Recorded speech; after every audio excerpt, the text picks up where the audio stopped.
Start करते हैं। Page number कितना, 241। Page number 241। पेज नंबर है 241। ओके।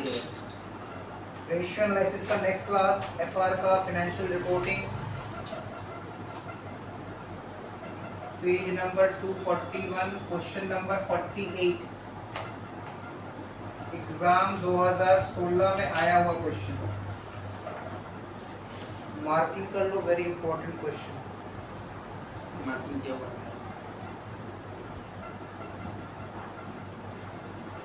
देखो क्या लिखा है, बोल रहा है from the following information prepare projected statement of profit and loss for the next financial year. मतलब आने वाला साल के लिए फ्यूचर का हमको पीएल बनाना है। तो हम जब फ्यूचर का पीएल बनाते हैं ना, मतलब जो समय आया नहीं है, जो समय बीता नहीं है, जो समय आने वाला है, उस टाइम पीरियड जब हम लोग पीएल बैलेंस शीट बनाते हैं उसको बोलते हैं प्रोजेक्टेड पीएल या फिर प्रोजेक्टेड बैलेंस शीट। ठीक है, तो प्रोजेक्टेड पीएल हमको बनाना है for the next financial year ending 31 December 2015 and the projected balance sheet as on that date. GP का परसेंटेज दिया है 25%, net profit to equity capital दिया है 10%, स्टॉक टर्नओवर दिया है 5 times, average debt collection period दिया है 3 मंथ्स, क्रेडिटर्स वेलोसिटी दिया हुआ है 3 मंथ्स, करंट रेशियो दिया है 2 मतलब 2:1, प्रोप्राइटरी रेशियो मतलब देखो ब्रैकेट में वो लोग अलग स्पेसिफाई कर दिया है, वो लोग क्या बोलना चाह रहा है, fixed asset by capital employed. ठीक है, तो बिफोर स्टार्टिंग दिस सम एक काम करते हैं हम लोग, कैपिटल एम्प्लॉयड का मीनिंग लिख लेते हैं कॉपी में। कैपिटल एम्प्लॉयड क्या होता है, क्या क्या चीज आता है। तो कॉन्सेप्ट ऑफ कैपिटल एम्प्लॉयड क्या है, मान लो ये एक बैलेंस शीट है,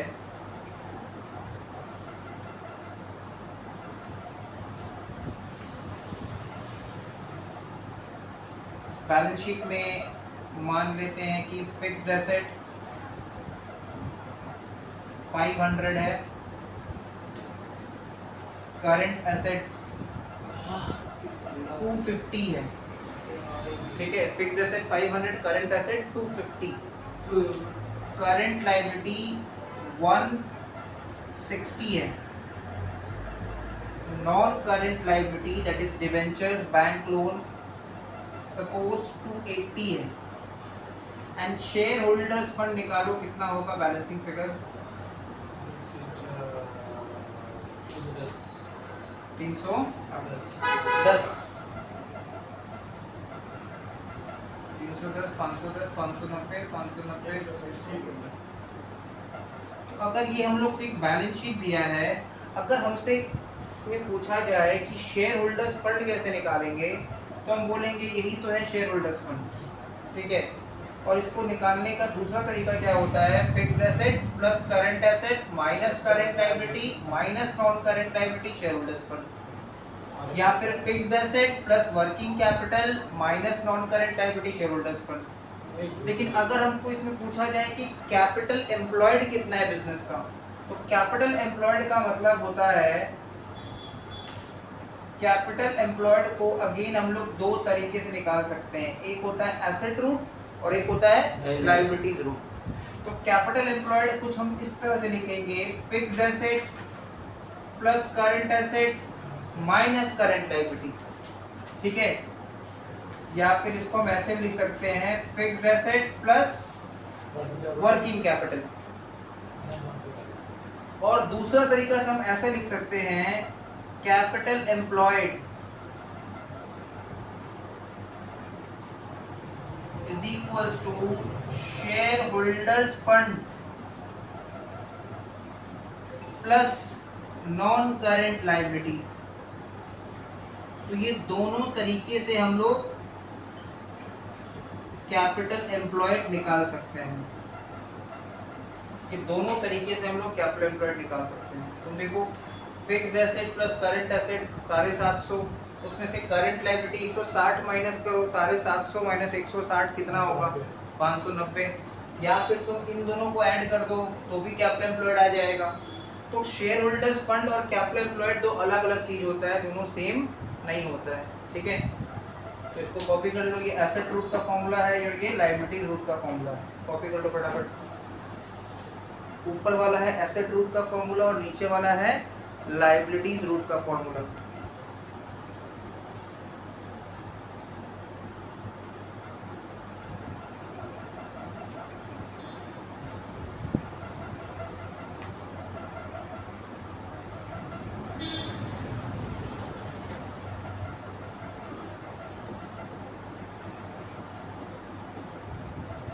प्रोजेक्टेड पीएल और बैलेंस शीट बनाना है तो करीब एक पेज का जगह छोड़ देते हैं मेन सम बनाने के लिए।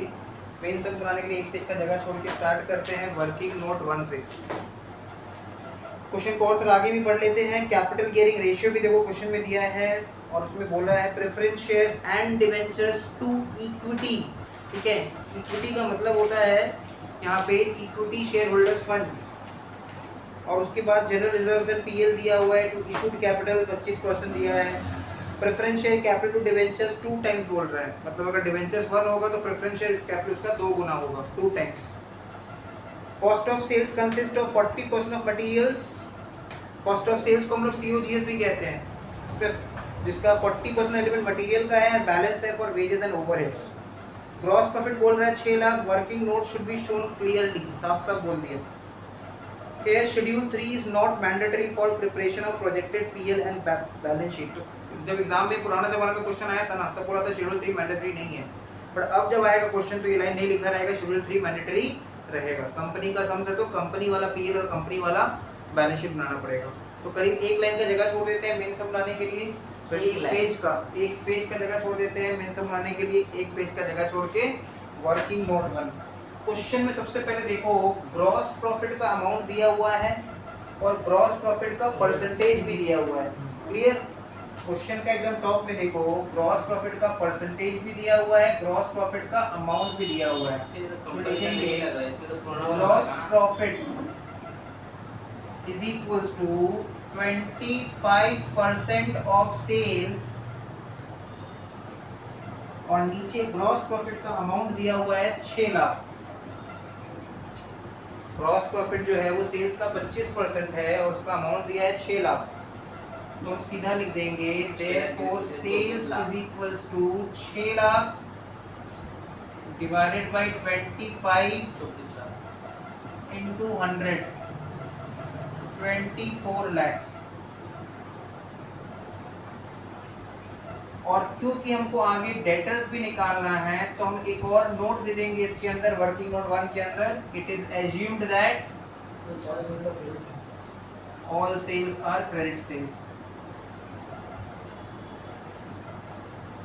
ऑल सेल्स आर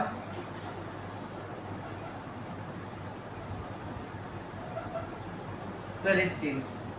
ये हो जाएगा हम लोग का वर्किंग नोट 1। अब बना देंगे वर्किंग नोट 2।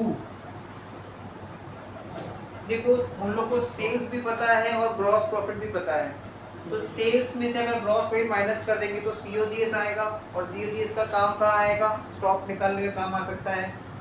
ठीक है, मटेरियल भी बोला, देखो क्वेश्चन मटेरियल का भी आइटम दिया है, मटेरियल का भी अमाउंट दिया है। मतलब हम लोग ये कैसा ऑर्गेनाइज समझो, अगर ये मटेरियल खरीद रहा है, रॉ मटेरियल खरीद रहा है, मतलब ये मैन्युफैक्चरिंग कंसर्न है। ठीक है, तो मटेरियल जो निकलेगा वही परचेज हो जाएगा। तो देखो working note 2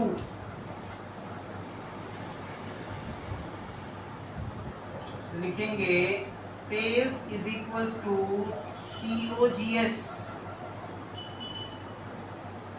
plus gross profit. Sales का फिगर है 24 लाख, ग्रॉस प्रॉफिट है 6 लाख, तो सीओजीएस निकल जाएगा यहाँ से 18 लाख।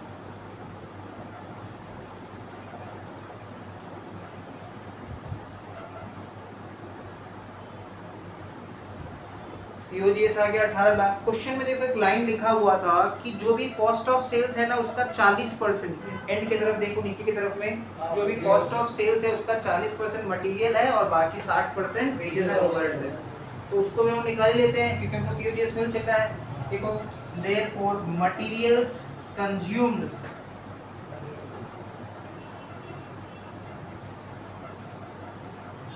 मटेरियल्स कंज्यूम्ड, और मटेरियल कंज्यूम्ड का पीएल में जगह बनता है, ठीक है। एक्सपेंसेस में सबसे पहला आइटम आता है कॉस्ट ऑफ मटेरियल कंज्यूम्ड। तो 40% of 18 lakh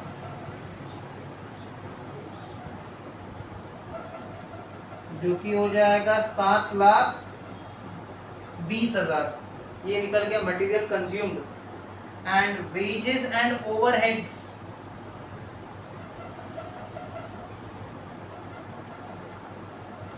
wages and overheads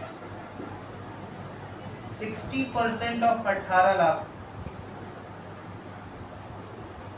जो कि हो जाएगा 10,80,000। क्योंकि वर्किंग नोट 1 और working note 2 complete.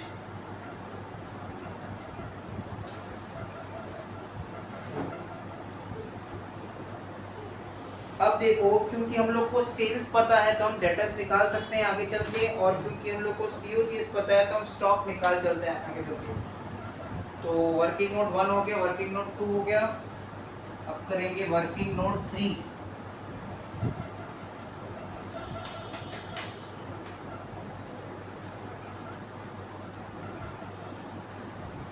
Working note 3 में तुम देखो, यहाँ पे क्वेश्चन में डेटर्स कलेक्शन पीरियड दिया है। तो पहले डेटर्स कलेक्शन पीरियड से हम पहले डेटर्स का टर्नओवर निकालेंगे, और सेल्स तो हमारे पास है ही, तो वहां से हम लोग एवरेज डेटर्स निकाल लेंगे। तो लिखेंगे वर्किंग नोट 3,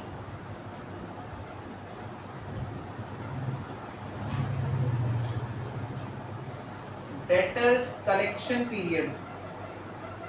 और क्योंकि डेटर्स कलेक्शन पीरियड मंथ्स में दिया है तो फॉर्मूला हो जाएगा 12 months divided by debtors turnover.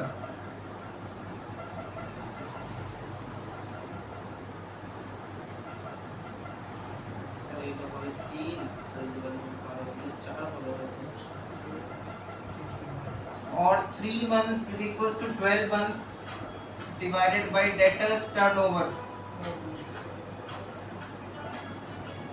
divided by debtors turnover।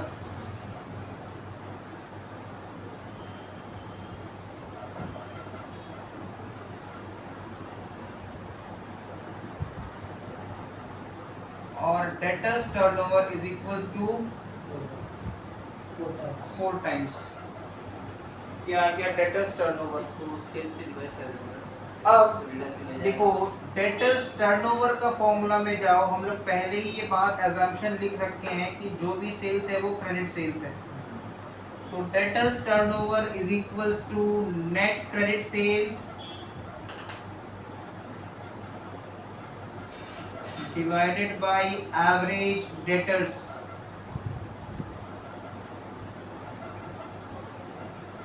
तो डेटर्स टर्नओवर है 4 टाइम्स, कितना था सेल्स? 24 लाख। 24 लाख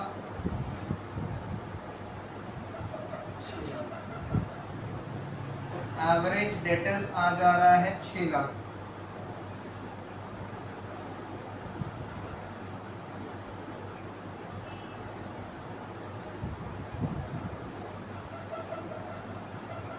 ये निकल गया एवरेज डेटर्स, वर्किंग नोट 3।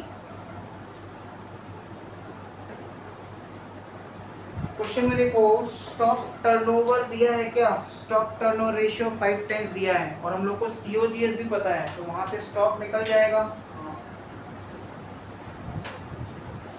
तो लिखेंगे working note 4,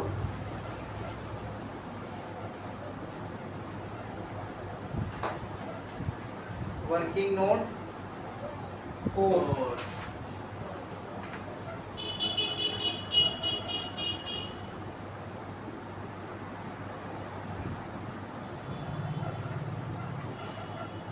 stock turnover is equals to COGS by average stock। Stock turnover है 5 टाइम्स, COGS था 18 लाख। 18 लाख था ना, कितना? 18 लाख। तो यहाँ से निकल जाएगा एवरेज स्टॉक कितना आ रहा है 3,60,000। तो एवरेज स्टॉक आ गया 3,60,000। ये आ गया average stock.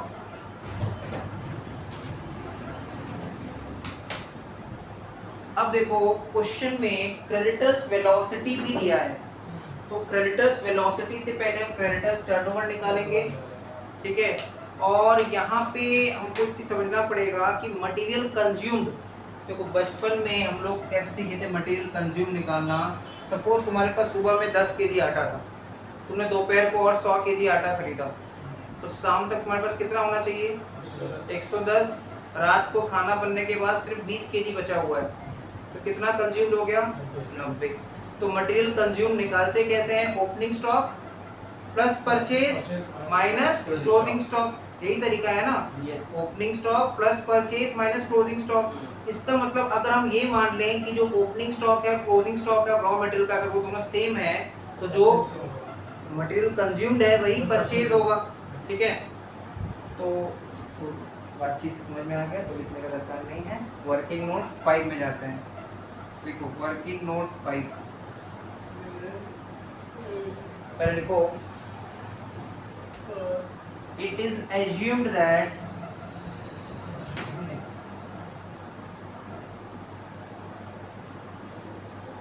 opening stock of raw material is equals to closing stock of raw material. Therefore material consumed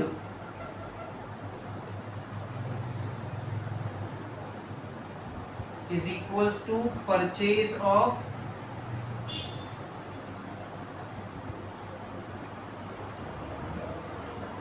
raw material। और ये कितना आया था 40% आया था ना, 7,20,000।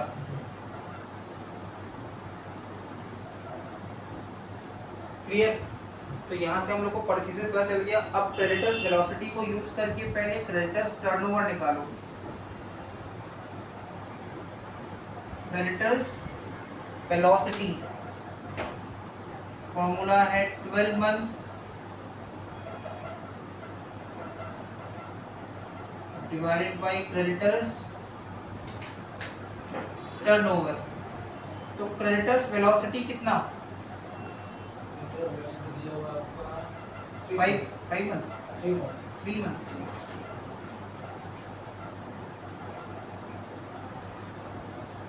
क्रेडिटर्स वेलोसिटी है 3 months is equals to 12 months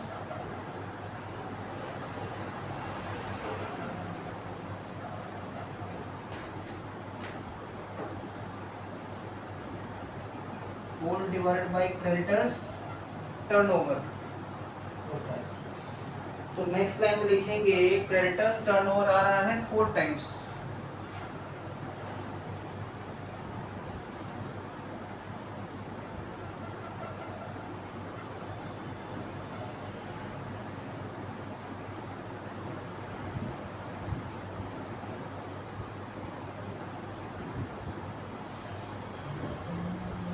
ठीक है। अब क्रेडिटर्स टर्नओवर आ गया, तो क्रेडिटर्स टर्नओवर को यूज करके क्रेडिटर्स निकाल लो। Creditors turnover is equals to net credit purchase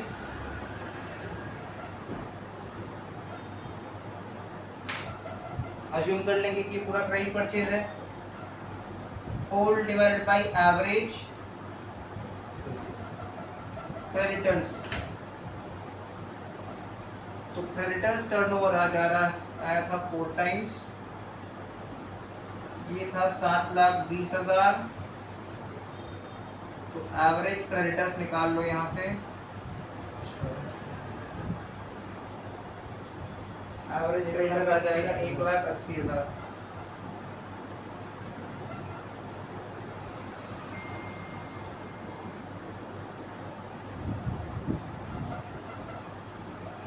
हम लोग का आगे average creditors. Working note 5 complete.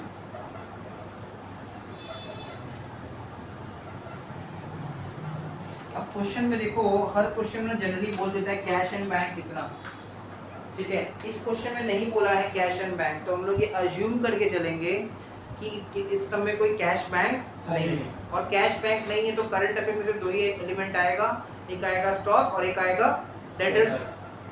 अगर हम ये अजम्पशन लेते हैं कि इस समय कोई कैश बैंक नहीं है और अगर कोई इंफॉर्मेशन भी नहीं दिया है, तो इसका मतलब क्या होता है कि जो क्लोजिंग स्टॉक है, मतलब जो स्टॉक निकला, जो डेटर्स निकला, उन दोनों को मिला के करंट एसेट होगा। और करंट रेशियो देखो क्वेश्चन में दिया हुआ है, करंट रेशियो कितना दिया है क्वेश्चन में, 2:1। तो अगर जो करंट एसेट है उसका हाफ कर देंगे तो करंट लायबिलिटी हो जाएगा, है कि नहीं। करंट रेशियो का formula current asset by current liability.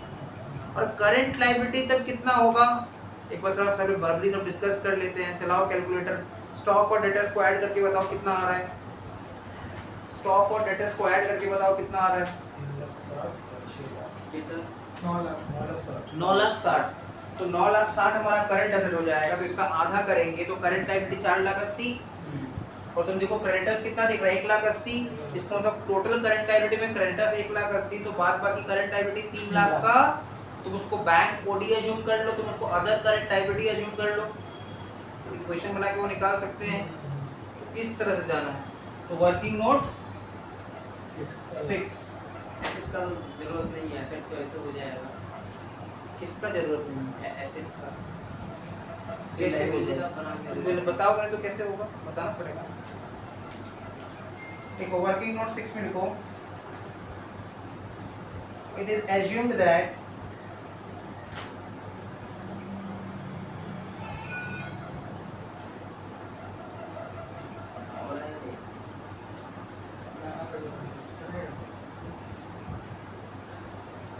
there is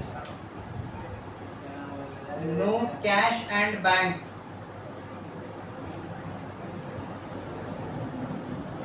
ठीक है। it is assumed that there is no cash and bank, therefore current assets is equals to stock plus debtors।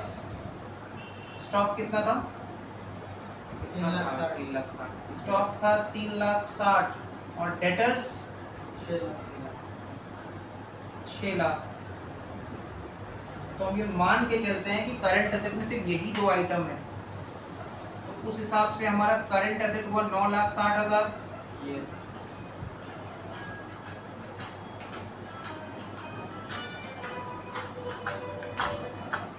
दे दीजिए ना, हम ही कर लेंगे, ट्राई कर लेंगे। वर्किंग नोट 6 में आगे करंट एसेट आ गया। देखो क्वेश्चन में करंट रेशियो भी दिया हुआ है, तो करंट रेशियो कितना दिया चेक करो, 2, मतलब 2:1। तो हम ऐसे लिखेंगे, since current ratio is equals to 2, therefore current asset is equals to 2 times of current liability, और current liability is equals to half of current asset. तो कोई समझ में आया कि इक्वेशन में आगे भी कर सकते हो, ये लाइक स्टेटमेंट समझ में आ रहा है। तो हाफ ऑफ 9,60,000 जो कि हो जाएगा 4,80,000। अब हम लोगों ने थोड़ा देर पहले क्रेडिटर्स भी निकाला था, 1,80,000 आया था। इससे हमको ये समझ में आ गया कि जो करंट लायबिलिटी है उसमें खाली क्रेडिटर्स नहीं है, उसमें अदर करंट लायबिलिटी भी है। तो अदर करंट लायबिलिटी बोल के निकाल देंगे, बैंक ओडी बोल के भी निकाल सकते हैं। लिख दे other current liability equal to इतना प्लस इतना।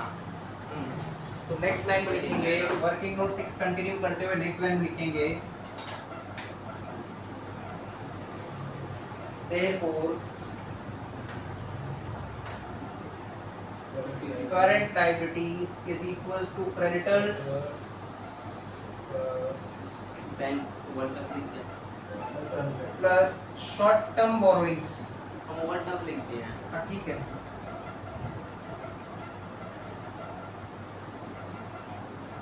ब्रैकेट में बैंक ओडी,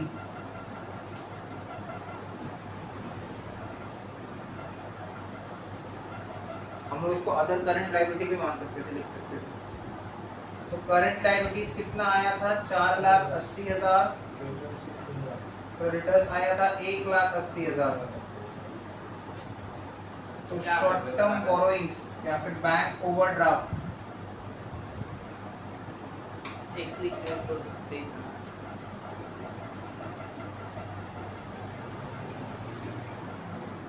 बैंक ओवरड्राफ्ट आ जाएगा 3 लाख। तो इतना करने से हम लोग का करंट एसेट और करंट लायबिलिटी वाला सारा झमेला क्लियर हो गया। अब क्वेश्चन तुम देखो, प्रोप्राइटरी रेशियो दिया हुआ है। Yes yes yes. तो अभी अभी हम लोग कैपिटल एम्प्लॉयड का फॉर्मूला लिखे थे। देखो कैपिटल एम्प्लॉयड का फॉर्मूला एसेट रूट में क्या होता है, कैपिटल एम्प्लॉयड का जो फॉर्मूला होता है एसेट रूट से जाने पे क्या होता है, fixed asset plus current asset minus current liability. तो हम लोग को करंट एसेट भी पता है, करंट लायबिलिटी पता है, ठीक है, अकॉर्डिंगली वहां से फिक्स्ड एसेट निकल जाएगा। तो लिखो वर्किंग नोट 7, प्रोप्राइटरी रेशियो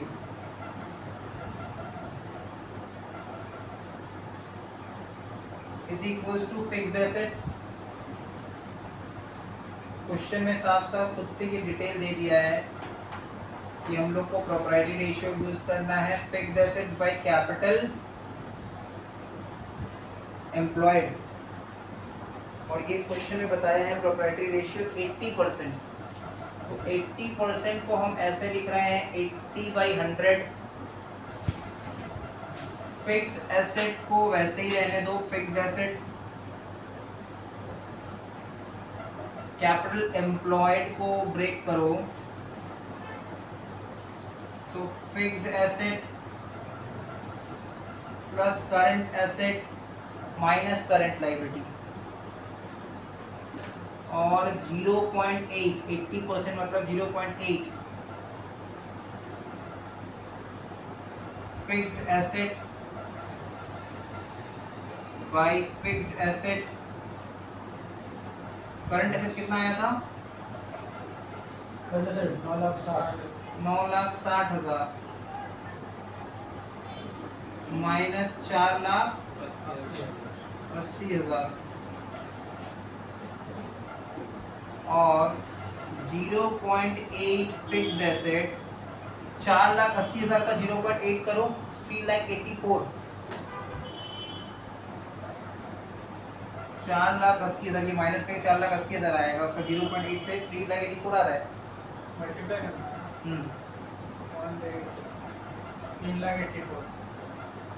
अब देखो ये फिक्स्ड एसेट है, इधर आ गया तो माइनस हो जाएगा, तो यहाँ पे आएगा minus 0.2 fixed asset is equals to minus 3,84,000।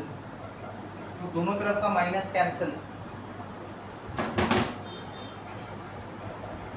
Fixed asset निकाल लो 3,84,000 divided by 0.2, 19,20,000।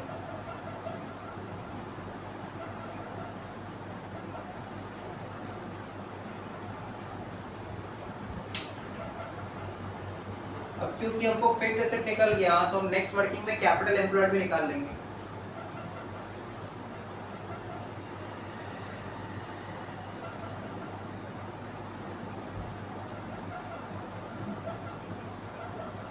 Working note 8,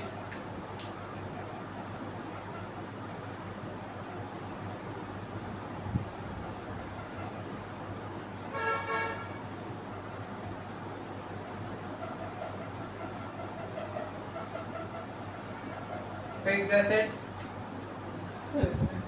plus current asset minus current liability. Fixed asset था 19,20,000, करंट एसेट था 9,60,000 और करंट लायबिलिटी था 4,80,000। तो 24 लाख कैपिटल एम्प्लॉयड आ गया। अब कैपिटल एम्प्लॉयड के अंदर शेयर होल्डर्स फंड भी है और नॉन करेंट लायबिलिटी भी है। कैपिटल एम्प्लॉयड के अंदर शेयर होल्डर्स फंड भी है और नॉन करेंट लायबिलिटी भी दिया हुआ है। नेक्स्ट तुम देखो क्वेश्चन में reserve and surplus to equity capital कितना बोला है, कितना percent? Reserve and surplus to equity share capital कितना परसेंट बोल रहा है? 25% बोल रहा है ना। और इसके अलावा प्रेफरेंस शेयर कैपिटल डिवेंचर्स का कितना टाइम्स है? 2 टाइम्स। मतलब अगर हम डिवेंचर्स को 1 मानते हैं ना, प्रेफरेंस शेयर कैपिटल उसका डबल होगा। ठीक है, तो हम लोग कुछ इक्वेशन फ्रेम करेंगे नेक्स्ट वर्किंग में। यहाँ तक निकाल लिए, वर्किंग नोट 8 तक हो गया। वर्किंग नोट 9 में पहले छोटा छोटा इक्वेशन फ्रेम करेंगे।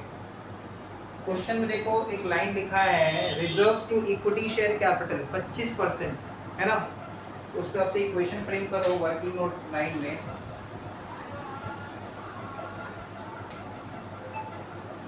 Reserves and surplus whole divided by equity share capital is equals to 25% और equity share capital is equals to, एक से और दिखा देते हैं, reserves and surplus divided by equity share capital is equals to 0.25। Therefore, reserves and surplus, बस equation बना के छोड़ देना है अभी के लिए, is equals to 0.25 equity share capital. इसका मतलब जहां पे हमको रिजर्व्स एंड सरप्लस लिखना है वहां पे हम लिखेंगे 0.25 इक्विटी शेयर कैपिटल। ठीक है, ये हो गया एक इक्वेशन। नेक्स्ट लाइन में हम लिखेंगे, देखो क्वेश्चन में दिया हुआ है preference share capital to debentures, preference share capital to debentures, ये दिया हुआ है 2, मतलब 2/1। उस हिसाब से हम लिख सकते हैं, और 2 debentures is equals to preference share capital, मतलब जहां जहां पे हमको प्रेफरेंस शेयर कैपिटल लिखना है ना वहां पे हम लिख सकते हैं 2 डिवेंचर्स, वहां पे हम लिख सकते हैं 2 डिवेंचर्स। देखो 2 इक्वेशन बना लिए।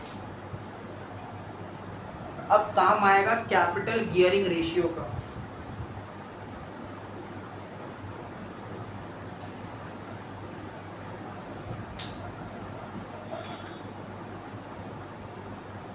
ये हो गया वर्किंग नोट 9। वर्किंग नोट 9 में कुछ निकला नहीं है, बस 2 इक्वेशन बनाए हैं।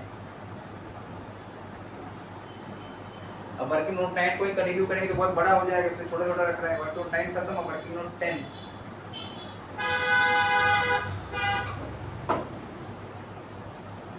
हो गया यहाँ तक।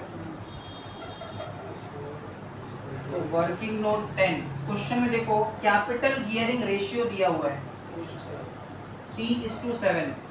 एक बार कैपिटल गियरिंग रेशियो का फॉर्मूला को रिकॉल करो। न्यूमरेटर में आता है फिक्स्ड इनकम बियरिंग सिक्योरिटीज, मतलब preference share capital and debentures, और डिनोमिनेटर में आता है इक्विटी शेयर होल्डर्स फंड। तो इक्विटी शेयर होल्डर्स फंड में आएगा इक्विटी शेयर कैपिटल और रिजर्व एंड सरप्लस। तो हम ऐसे लिखेंगे वर्किंग नोट 10 में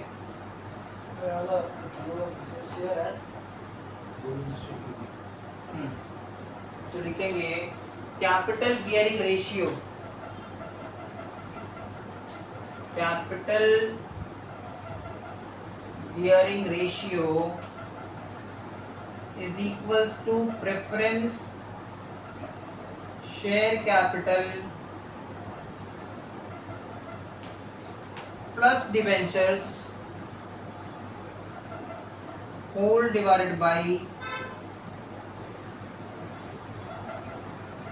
equity share capital plus reserves and surplus.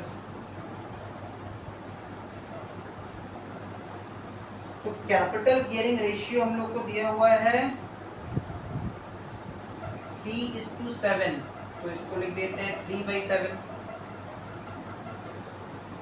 ठीक है, प्रेफरेंस शेयर कैपिटल की जगह पे हम लिखेंगे 2 डिवेंचर्स, ये इक्वेशन हम लोग पहले ही बना चुके थे, plus debentures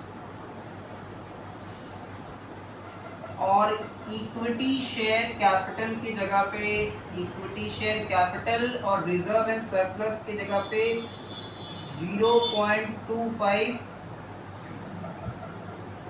equity share capital.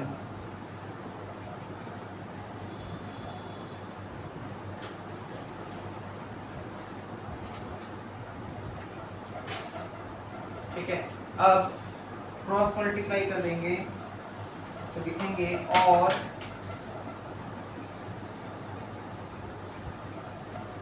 To debentures 14 debenture होगा। हाँ नेक्स्ट स्टेप पे दिखा दो। Two डिवेंचर्स प्लस डिवेंचर्स तो 3 हो जाएगा 21 डिवेंचर। एक साथ भी दिखा सकते हो, स्टेप जंप हो जाएगा और कुछ। ठीक है, क्लियर। और यहाँ पे कर देंगे equity share capital plus 0.25 equity share capital into 3।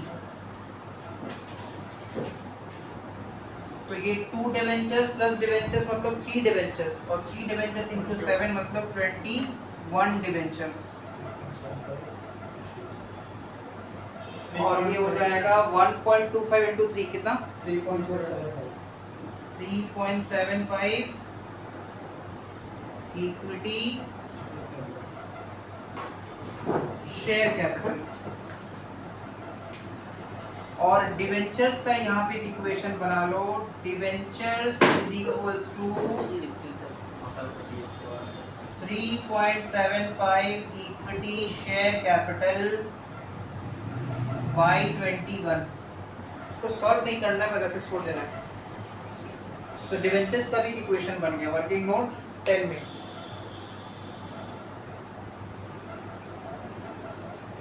इसको छोड़ दिया तो लगेगा अंदर का सबसे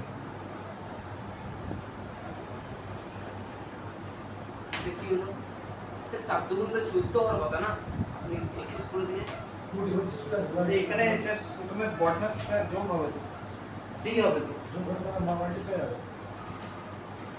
क्लियर। अब बनाएंगे वर्किंग नोट 11।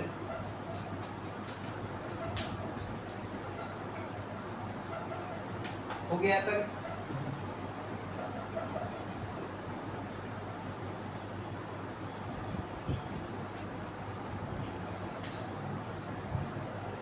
वर्किंग नोट 11 में लिखेंगे,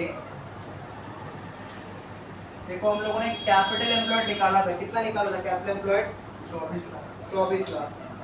तो इक्वेशन बनाओ, लिखो capital employed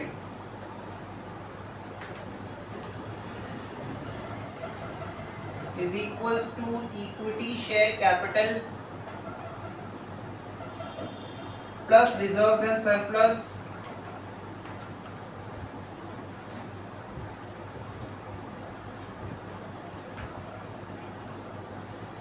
plus preference share capital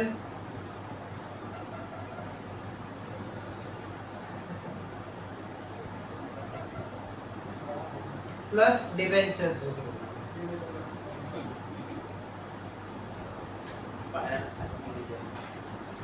capital employed कितना आया था 24 लाख था।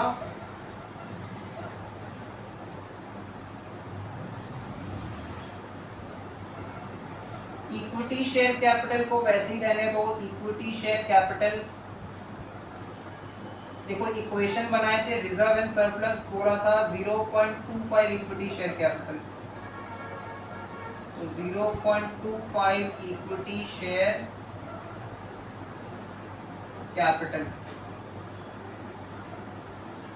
प्रेफरेंस शेयर कैपिटल का भी एक इक्वेशन बना दिए थे। देखो preference share capital is equal to the 2 debentures,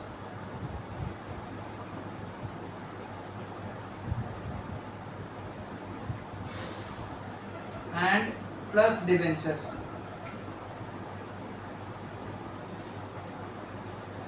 next step में लिखो और 24 लाख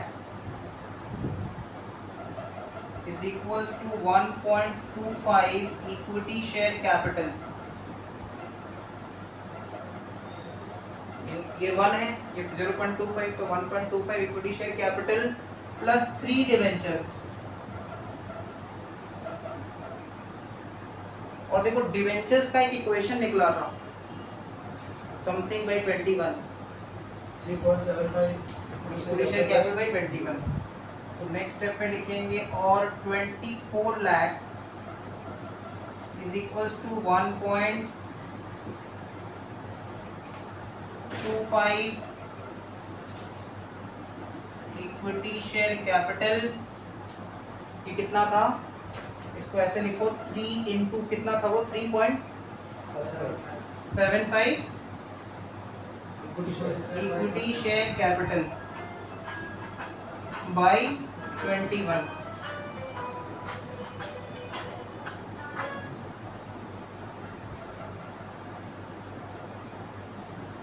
इसको नेक्स्ट स्टेप में लिखो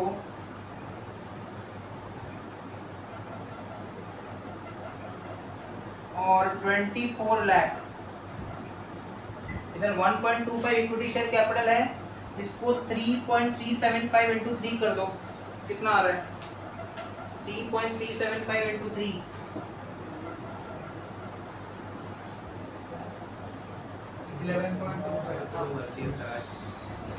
11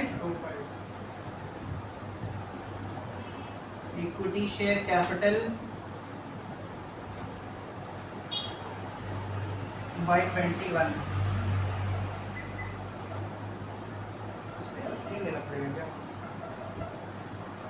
इसे कर दीजिए, छोटा कर दीजिए, सबको समझ में आएगा। देखो एक स्टेप ये हटा देना, इसको यहाँ पे थोड़ा कैंसिल कर दो, ये 7 हो जाएगा। तो 7 का एलसीएम ले लो, 7 ही आएगा। और 24 lakh is equals to 1.25 equity share capital सबसे अच्छे इंटू कर देते हैं, ये नीचे वाला है plus 3.75 equity share capital bye 7। ये एलएचएस में ऐसे लिखते चलना है। 24 लाख एलसीएम ले लो, 7 इंटू 1.25 8.75 इक्विटी शेयर कैपिटल, बीच में साइन प्लस 7/7 तो 3.75 इक्विटी शेयर कैपिटल। अब इन दोनों को प्लस कर दो, 8.75 प्लस 3.75 12.5। तो नेक्स्ट स्टेप में लिखेंगे उनको पता नहीं है। और 24 lakh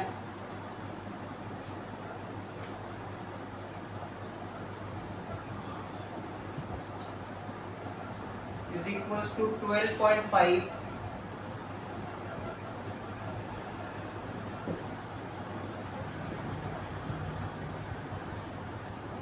equity share capital bye 7। Cross multiply करो 24 इंटू 7, 24 इंटू 7 कितना, 24 लाख इंटू 7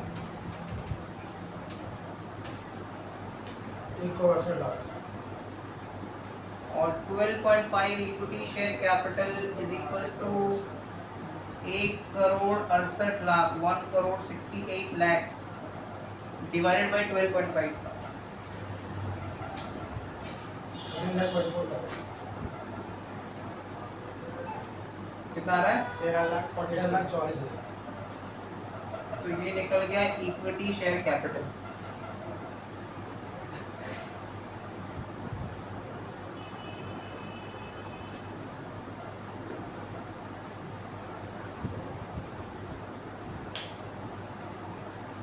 उनका बोल रहे थे यहाँ पे जो आप किए तो इस 7 को पहले उससे इंटू कर देते पहले। वर्किंग नोट कौन सा? 12 अब देखो इक्विटी शेयर कैपिटल निकल गया तो रिजर्व एंड सरप्लस निकल जाएगा। तो वर्किंग नोट 12 में निकाल दो रिजर्व एंड सरप्लस।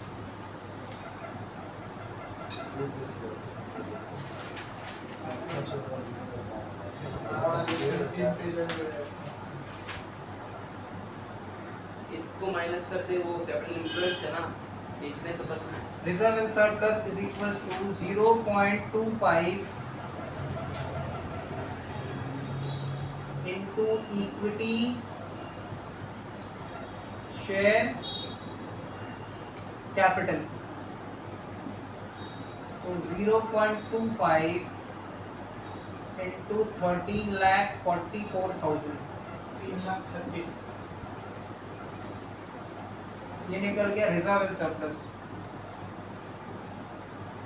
अब देखो डिवेंचर्स को भी हम लोग किस फॉर्म में लिखे थे? 3.75 इक्विटी शेयर कैपिटल बाय 21 है ना। तो लिख दो वर्किंग नोट 13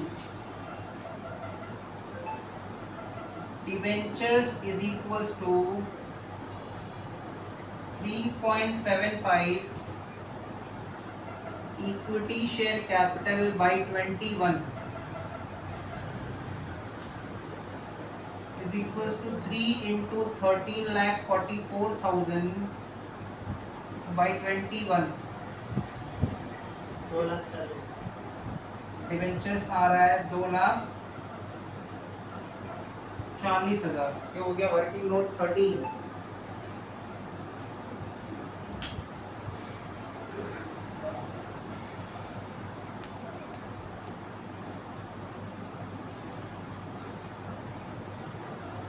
वर्किंग नोट 13 के बाद डिवेंचर्स के द्वारा हम प्रेफरेंस शेयर कैपिटल भी निकाल लेंगे क्योंकि प्रेफरेंस शेयर कैपिटल था 2 times debentures.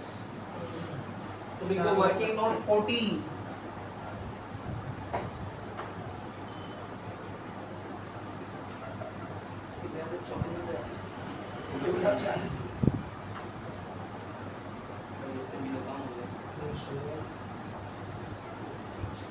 Preference share capital is equals to 2 debentures. तो डिवेंचर्स कितना है अभी? 2,40,000 तो 4,80,000 preference share capital.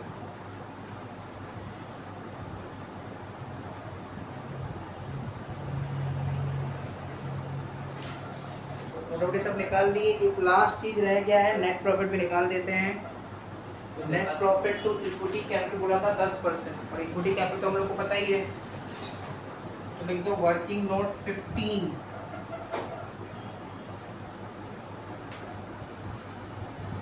Net profit by equity share capital is equals to 10% मतलब 10/100। इक्विटी शेयर कैपिटल है 13,44,000।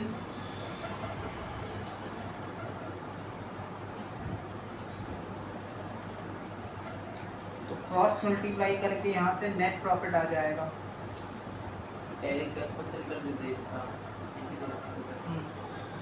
1,34,400।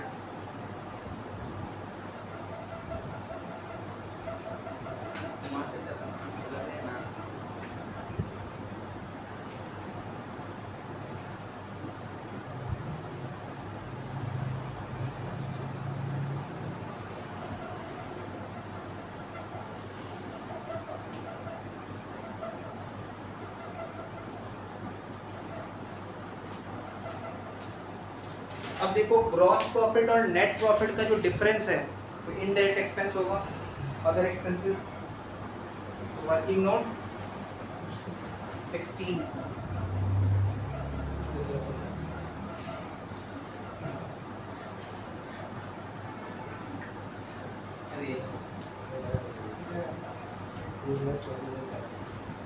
अरे ऐसा लीजिए जैसे समझ में आए और वजह का चक्कर मत करो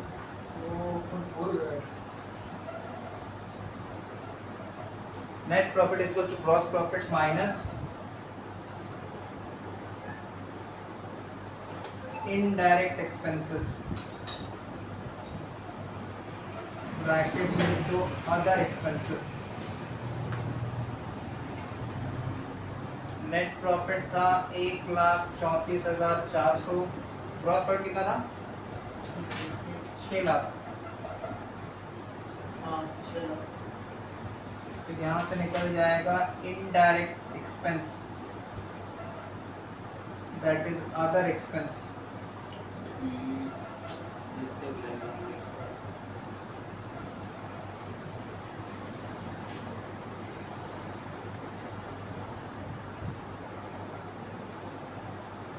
कितना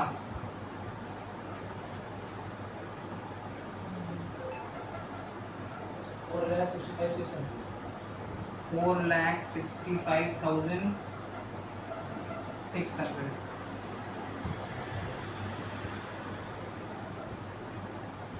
तो अब बना देंगे पीएल और बैलेंस शीट ये लोग तो पुराना वाला बनेगा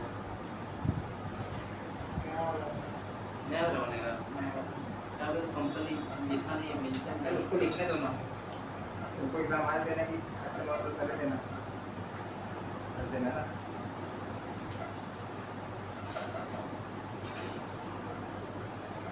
तो पीएल बनाएंगे projected statement of profit and loss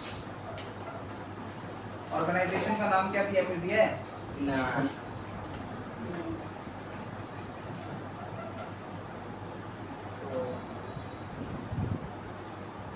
XY लिख देंगे और ईयर एंडिंग कुछ बताया डेट बताया हाँ दिसंबर है 35 as on 31st December 2021 particulars note number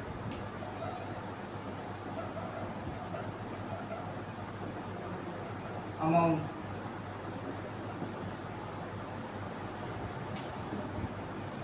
सबसे पहले लिख देंगे income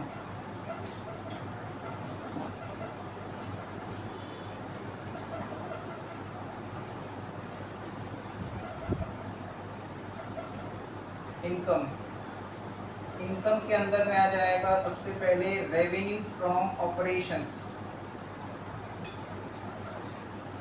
revenue from operations that is sales कितना आया था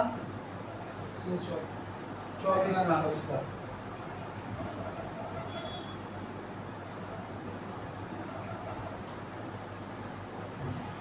अदर इनकम नहीं है तो नील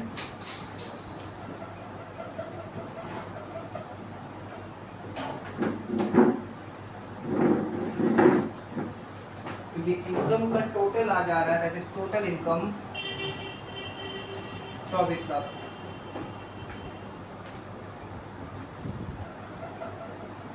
टू में लिखेंगे एक्सपेंसेस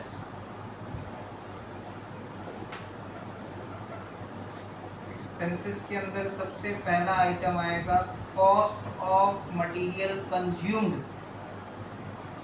जो कि देखो हम लोग वर्किंग नोट में निकाले थे 7,20,000 आया था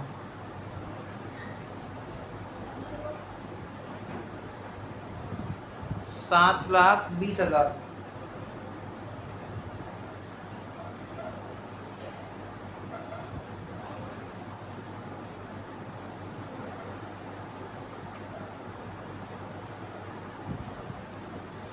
इसके अलावा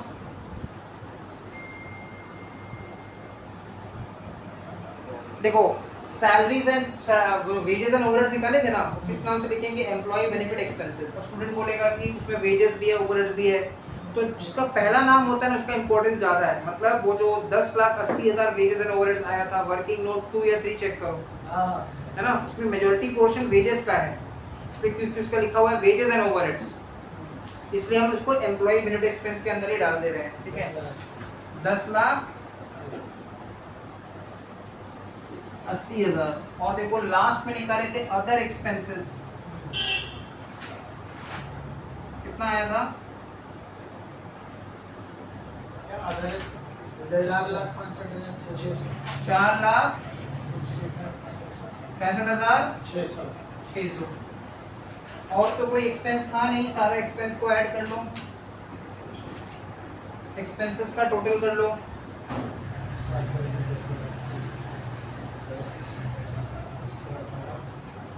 22,68,600, 22,68,600। अब 65,600। अब प्रॉफिट बिफोर टैक्स निकाल लो, जो कि आ जाएगा 1 - 2, मतलब total income minus total expenses. कितना आ रहा है? 24 लाख माइनस 22,65,600, 1,34,400 आ रहा है। इन दोनों का डिफरेंस 1,34,400 आ रहा है।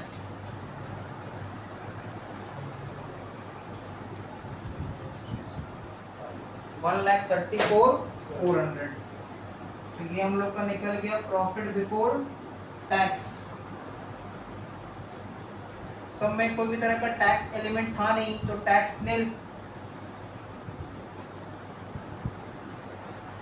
एंड लास्ट पार्ट निकाल देंगे प्रॉफिट आफ्टर टैक्स।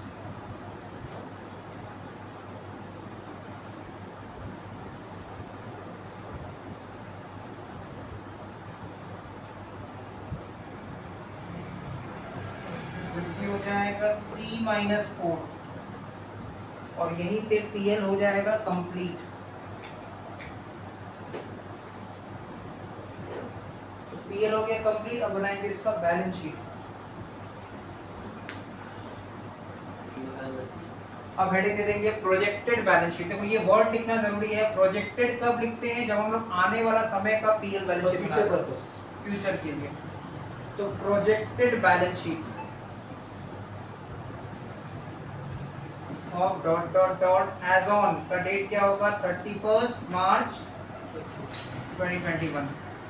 मार्च नहीं sir December.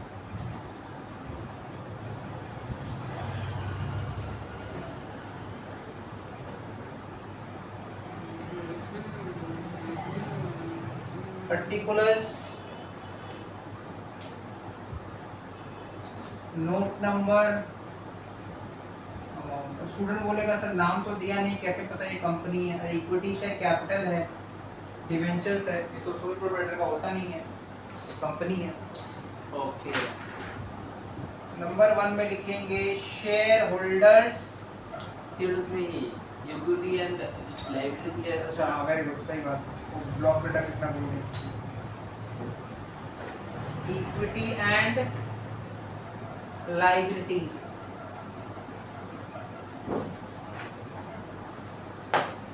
Equity and liabilities के अंदर लिखेंगे शेयर होल्डर्स फंड।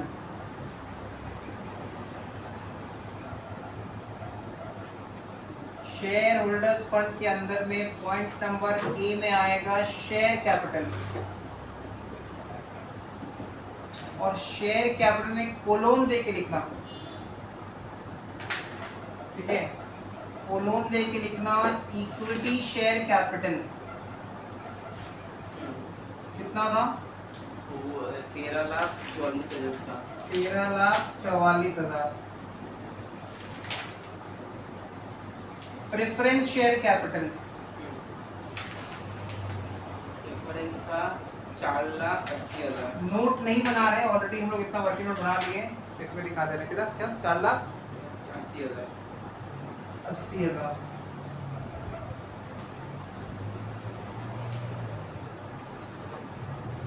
बी में लिख देंगे रिजर्व्स एंड सरप्लस। ये कितना आया था? 3,36,000।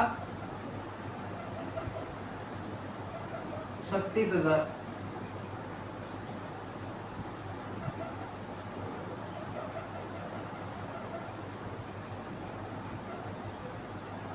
तो नंबर में नोट करें। नॉन करेंट लाइबिलिटीज के अंदर में लॉन्ग टर्म बोरोइंग्स,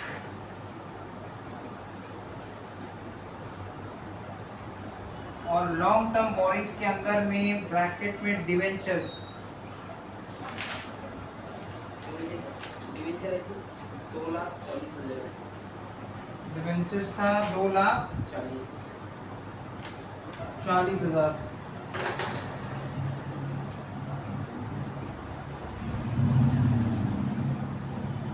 उसके बाद 3 में आ जाएगा करंट लाइबिलिटीज।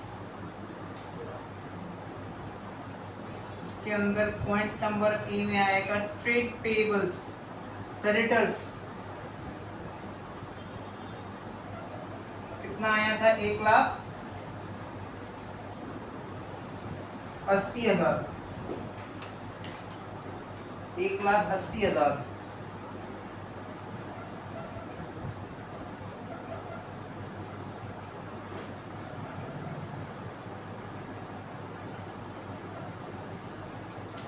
बी में आ जाएगा शॉर्ट टर्म बोरोइंग्स, ब्रैकेट में बैंक ओवरड्राफ्ट। बैंक ओवरड्राफ्ट आया था देखो 3 लाख।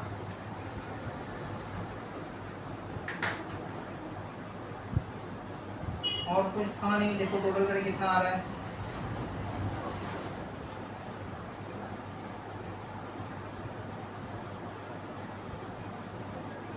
तो टोटल आ रहा है 28,80,000।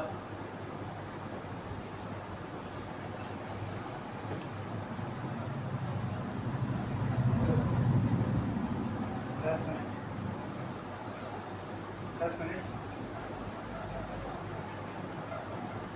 28,80,000 क्या आ गया टोटल।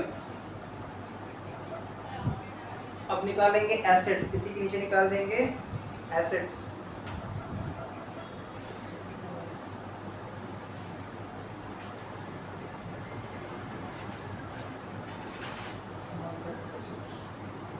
नॉन करंट है। फिक्स करेगा और करंट अधिक होता है।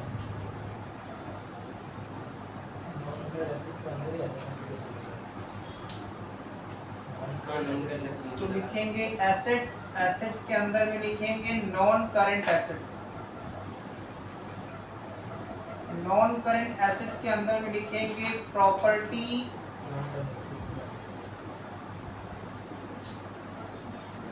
Plant and equipment.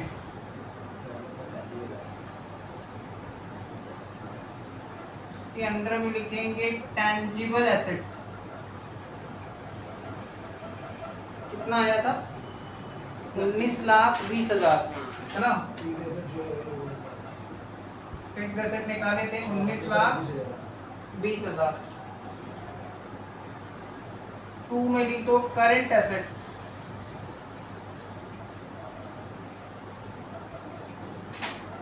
Current assets में सबसे पहले आ जाएगा इन्वेंट्रीज, मतलब स्टॉक। कितना आया था? 3,60,000। और बी में आ जाएगा ट्रेड रिसीवेबल्स, ब्रैकेट में लिख देंगे डेटर्स। कितना आया था? 6 लाख।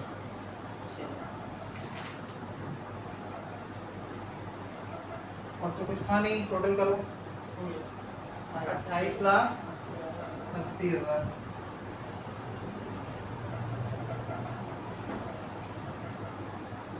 With this ये sums हो गया कंप्लीट।